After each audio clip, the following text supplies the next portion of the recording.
What on, family? It's your boy Street Newz TV. Back at y'all with another Chiraq Street Legends. And this episode is going to be about none other than Polo G, a.k.a. Mr. Capalot. Now, Polo G comes from that 1300 set, Sedville, TTG.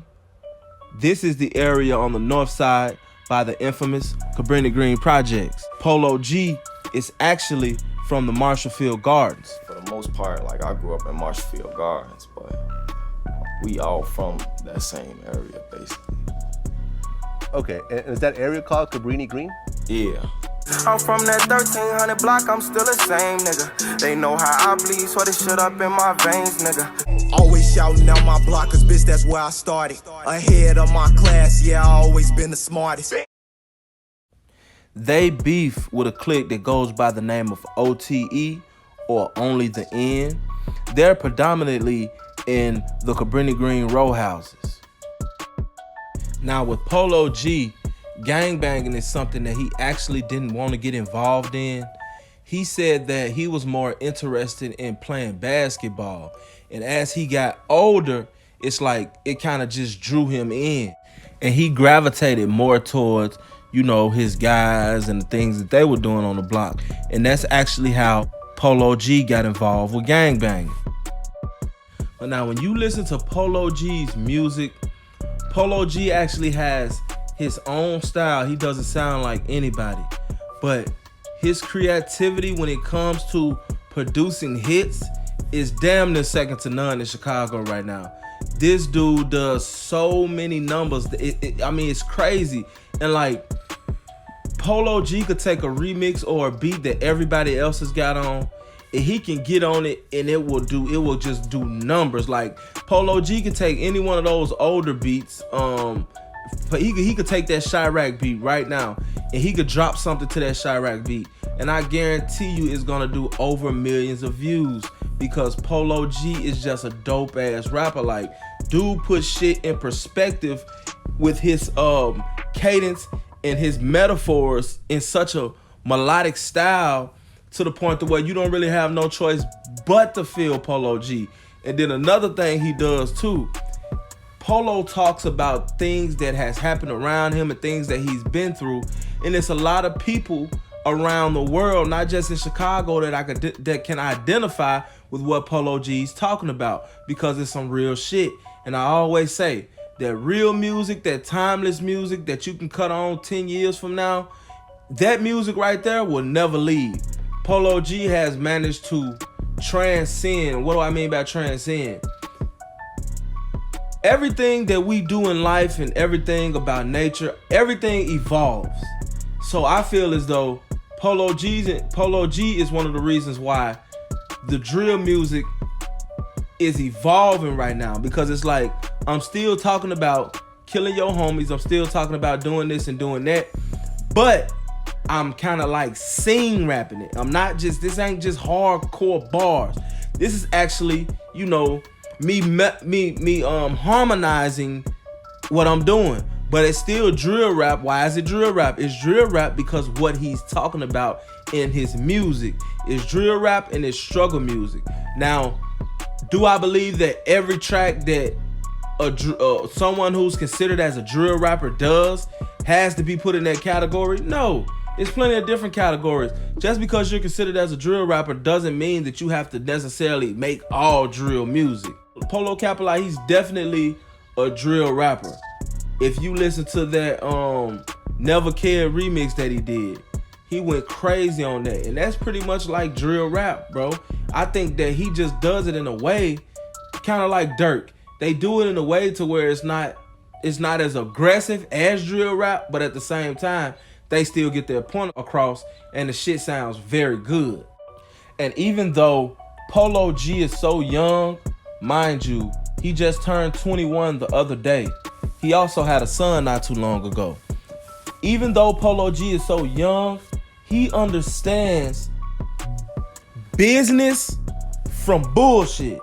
You see what I'm saying? He understands money from the streets. Why do I say that? Because Polo G has a feature from damn near everybody in Chicago that's popping right now.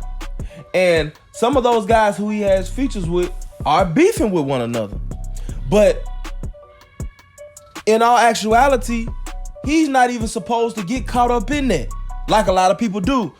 I don't give a fuck whether this dude is a snitch or not. I don't give a fuck whether this dude is BDK or he GDK. I don't, my clique personally don't have no beef with this guy, and there's money to be made, so why not make it? Versus, okay, I fuck with this artist and he's from over here and he beefing with this artist, so I'm not gonna beef with this. I'm not gonna, work with this artist. Polo G ain't on that. Polo G on some get money shit, you know what I'm saying? He doing it the right way. He started rapping in 2017.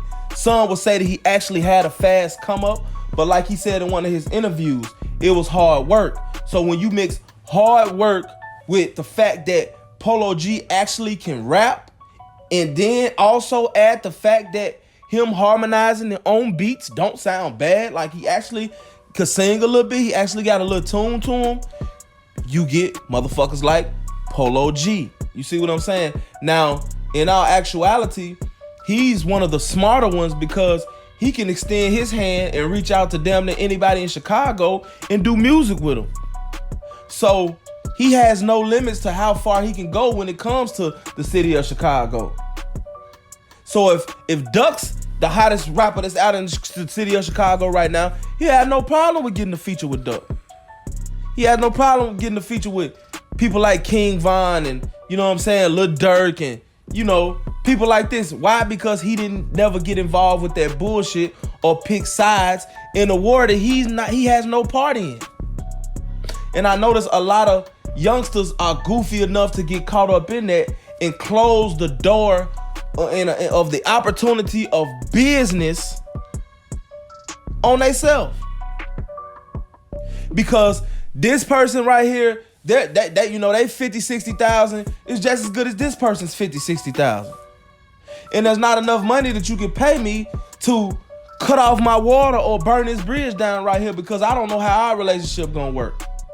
You gonna give me 100,000, and then who gonna do that anyway? What, you gonna give me $100,000 not to fuck with this nigga? That's not even reality. That's not even realistic.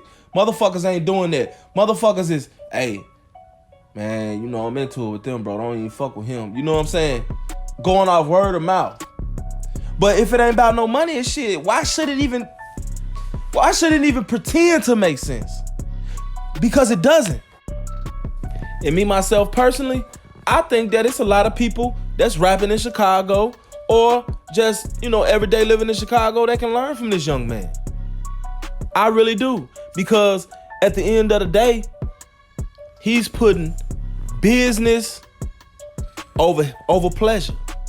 And a lot of people say, well, Polo G's a good rapper and it ain't like he don't do no dissing. Let me tell y'all the difference between the dissing that Polo G does and the dissing that everybody else does.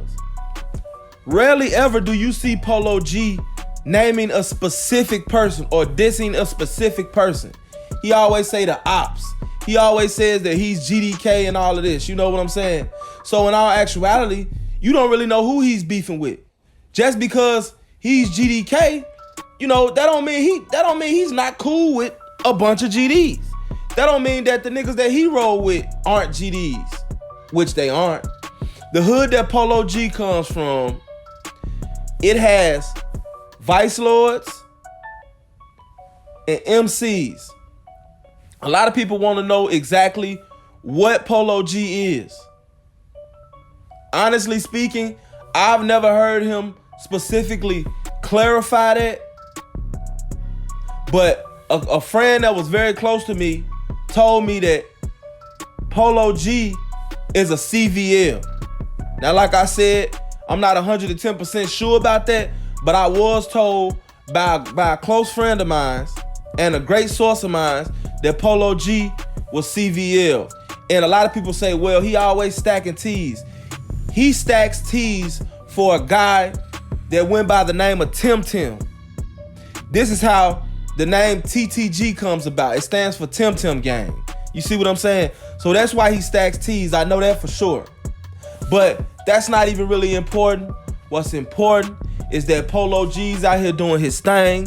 He's a Chiraq street legend.